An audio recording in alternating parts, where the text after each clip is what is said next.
The first time I saw her face on the giant screen in the lobby, my stomach dropped so hard it felt like my soul hit the marble floor before my body did. The woman who signed my paychecks, the woman whose emails could ruin careers with a single sentence, the woman I had been avoiding like a storm cloud since my first week at the company. And now, according to the message blinking on my phone, she was also the woman I was supposed to meet tonight, as my blind date. If that twist already has your heart racing, take a second and hit like, drop a comment, share this story, and subscribe to the channel, especially if you believe in kindness, second chances, and the kind of love that shows up when life least expects it. My name is Nathan Brooks, and I wasn't supposed to be anywhere near someone like her. I was just a quiet operations analyst trying to keep my head down in Chicago, Illinois. One of those people who shows up early, leaves late, and speaks only when spoken to, because life has taught him that attention can be dangerous. I grew up in a small town in Indiana where everyone knew your mistakes before you made them, and when my dad passed away in my senior year of high school, my mom held our family together with prayer and 2 jobs. She used to tell me God opens doors no one can shut, but I never imagined he would open one that led straight into the office of the most intimidating CEO I'd ever seen. Her name was Madeline Carter. Not the kind of name you forget, not the kind of woman you confuse with anyone else. She had that rare kind of presence that didn't demand attention. She simply owned it. The first day I joined Carter and Blythe Logistics, I saw her walking through the main corridor with a small team around her, and it was like the air tightened. People stood straighter. Conversations died mid-sentence. She didn't smile, not in a cruel way, but in a focused way, like smiling would waste time. Her hair was always pulled back, her suits always sharp, her eyes always reading everything and everyone. She didn't just look like a CEO. She looked like someone who had survived storms and learned to command the wind. I told myself I would never cross paths with her. I would be invisible, excellent, and safe. But the universe doesn't respect plans made out of fear. 2 weeks in, I made a mistake. It wasn't huge, not in the way people imagine corporate disasters. But it was the kind of mistake that ripples. A shipment report went out with a wrong cost estimate because I trusted an outdated spreadsheet. It caused confusion, delays, and a tense client call that pulled senior leadership into a meeting. I spent the entire night staring at my laptop, sweating through my shirt, imagining the email that would come the next morning: termination, escorted out, humiliation. When I walked into the building, I felt like every person could see the word failure on my forehead. Then I received the meeting invite. Not from my manager, not from HR, from her. Madeline Carter requested my presence in a conference room on the top floor. My hands shook so badly I almost spilled coffee on myself in the elevator. I practiced apologies in my head like prayers. I told myself I would take whatever came. But when I walked into that room, she wasn't angry in the way I expected. She wasn't yelling, wasn't trying to make me small. She simply looked at me, quiet, direct, intense, and asked me to explain how it happened. And as I stumbled through the truth, I saw something in her expression shift almost imperceptibly, like she recognized something beyond the numbers. She told me the mistake was preventable, but it didn't define me. She told me she wanted solutions, not shame. She said she'd made bigger mistakes than that when she was younger, and she didn't build this company by pretending perfection was real. Then she assigned me to a new project, one that put me closer to leadership, not farther. I walked out feeling stunned, relieved, and terrified all at once, because the worst part wasn't the mistake. The worst part was that she had looked at me like she could see through me, like she could read the parts of my life I worked so hard to hide. After that, I avoided her even more, not because she was cruel, but because she was powerful in a way that made my heart feel exposed. Every time she entered a room, I felt my body react like I was about to be judged. I started taking the stairs instead of the elevator. I timed my coffee breaks around her schedule. If I saw her in the hallway, I turned down another corridor like it was instinct. It became a game of survival, like I could keep my world stable as long as I stayed out of her orbit. Then my friend Caleb got involved. Caleb was one of those people who could make an empty office feel like a family reunion. He worked in IT, loved old gospel music, and had a habit of talking about faith like it was as normal as breathing. He kept telling me I needed to stop living like I was one mistake away from being thrown out of the world. He said I needed to let people in. I told him I was fine. He didn't believe me. One Friday evening, he cornered me near the elevators and asked when the last time I went on a date was. I laughed like it was a joke. He didn't laugh back. He told me he knew someone, and before I could refuse, he said it would be a blind date. No pressure, he promised. Just coffee. You're always working, Nathan. You need a life. I tried to say no. He grinned like he'd already won. By the time I got home, I had a time and location in my phone. Saturday, 7 p.m., a quiet restaurant near the river. I didn't sleep much that night.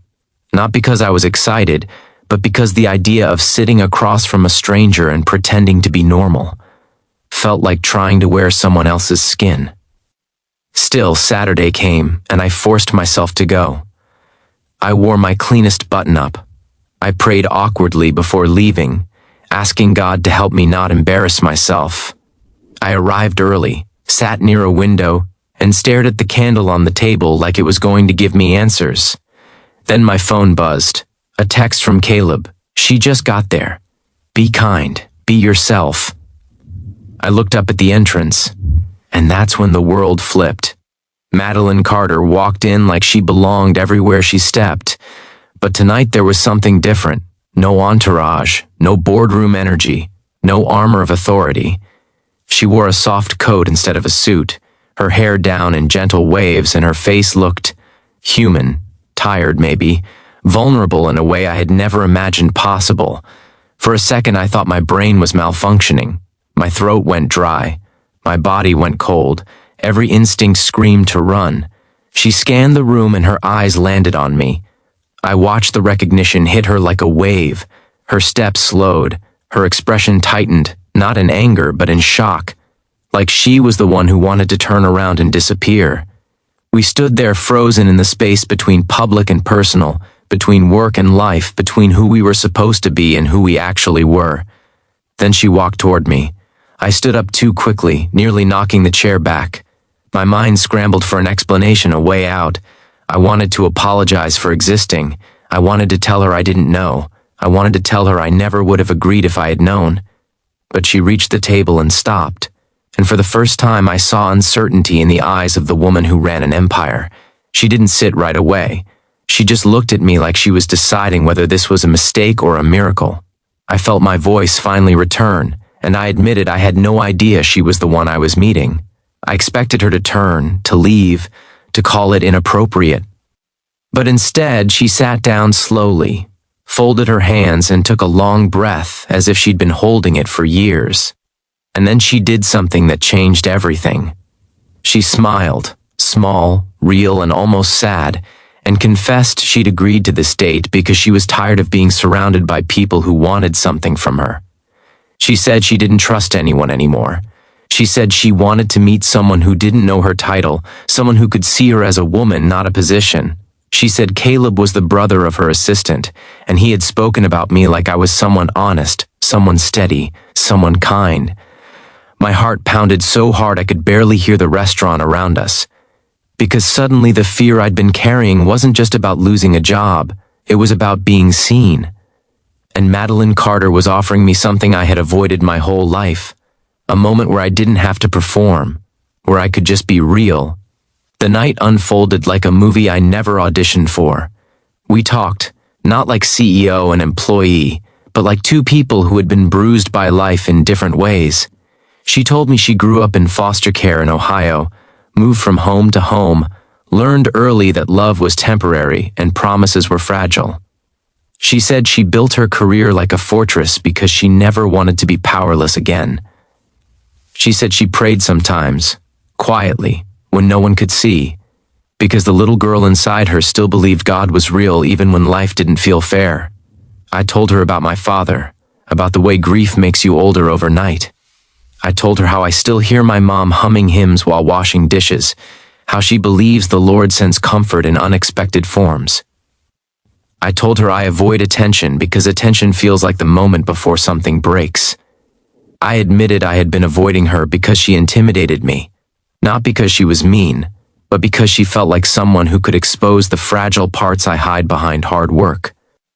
Her eyes softened in a way that made my chest ache. She didn't laugh at me. She didn't dismiss me.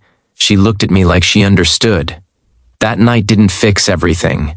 It didn't magically erase the imbalance between our lives, but it created something fragile and honest between us, a kind of understanding that felt sacred. When we walked outside afterward, the cold air stung my cheeks and the city lights reflected on the river like scattered prayers. For the first time in years, I didn't feel alone in the world. Monday was terrifying. Walking into the office after that date felt like stepping onto a stage with no script. I expected whispers, rumors, disaster, but Madeline acted normal, professional, respectful, distant in public. She didn't look at me too long, didn't make it obvious, and that strangely made me respect her more, because she wasn't reckless, she wasn't playing with power, she was protecting both of us. A week later, she asked me to meet her after work, not in her office, but in a small cafe across the street. There, away from the glass walls and corporate pressure, she told me she didn't want to be someone I feared. She said she wanted to be someone I could trust. She said she knew the situation was complicated, but she didn't want to run from something that felt good, real, rare. And I realized something that made my throat tighten. All my life I had been trying to earn safety by shrinking, by being invisible, by never asking for more. But maybe God wasn't calling me to hide, maybe He was calling me to heal. And maybe this unexpected connection with the one person I feared most wasn't an accident, it was an invitation. Still, the hardest part wasn't falling for her. The hardest part was believing I deserved to. Madeline started showing me pieces of her life that no one at work ever saw. She volunteered quietly at a shelter on weekends. She sent anonymous donations to foster programs. She kept an old Bible in her car, worn and highlighted, because she said she needed reminders that love was bigger than her past. I watched the walls around her soften, not because she became weaker, but because she became braver. And in return, she made me braver too. When a senior manager tried to blame me for another department's error, she didn't rescue me like a helpless employee. She gave me the room to speak, the confidence to defend my work. Later she told me she wasn't trying to save me. She was trying to teach me not to abandon myself. Months passed, and the company remained unaware. We kept it respectful, private, careful. But something inside me had changed. I started walking with my shoulders back. I stopped apologizing for existing. I stopped assuming every room was waiting to reject me, because someone who had every reason to look down on me had chosen to look at me instead, with honesty, with respect, with warmth. Then, one evening, after a long day, she handed me a small envelope. Inside was a note, not a contract, not a corporate memo, a handwritten letter. She wrote that she had spent years believing love was a trap, that she built a life so strong no one could hurt her again. But strength, she realized, wasn't the absence of vulnerability. It was choosing to love anyway. She wrote that meeting me reminded her that God still writes beautiful stories out of broken chapters. She wrote that she didn't want to be the woman people feared anymore. She wanted to be the woman who finally let herself be loved. I stood there with tears in my eyes, feeling like my heart was being held in gentle hands for the first time. And right before the ending, I have a special request for you. Please comment second chance if you believe God can rewrite anyone's story. Because here's what I learned from avoiding my CEO at all costs, only to find her waiting for me as my blind date. Sometimes the thing you're running from isn't danger. Sometimes it's destiny. Sometimes it's healing. Sometimes it's the exact kind of love you prayed for but didn't think you deserved. Near the end of this story, if it touched your heart even a little, please like this video, subscribe, and share it with someone who needs hope. And tell me in the comments, have you ever had a moment where life surprised you with something beautiful when you least expected it? That night at the restaurant didn't just change my love life, it changed my faith. It changed the way I saw myself. Because I finally understood something my mother had been whispering through her hymns for years. God doesn't just open doors. Sometimes he opens hearts. And when he does, even the most intimidating person in your world can become the safest place you've ever known.